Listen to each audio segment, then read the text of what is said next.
Hi, this is Daniel at Stidham Financial back again for another edition of Frequently Asked Questions. This week's question comes from Susan in Memphis, Tennessee.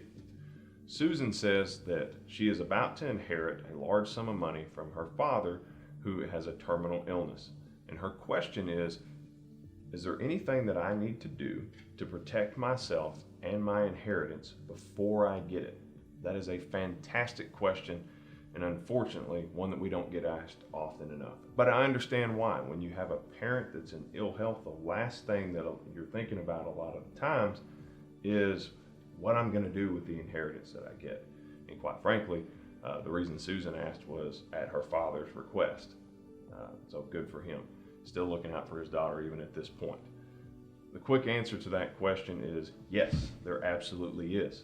And the reason is Susan is 60 years old. She's approaching retirement herself. You have a lot more risk coming down the road than you did years before. You've probably heard me mention the 5-year look back or qualifying for government benefits. As soon as that inheritance hits her name or lands under her Social Security number, that's now an asset that is going to be applied to that 5-year look back and could disqualify her from inheritance. That could disqualify her from government benefits. However, there's also a legal component to this.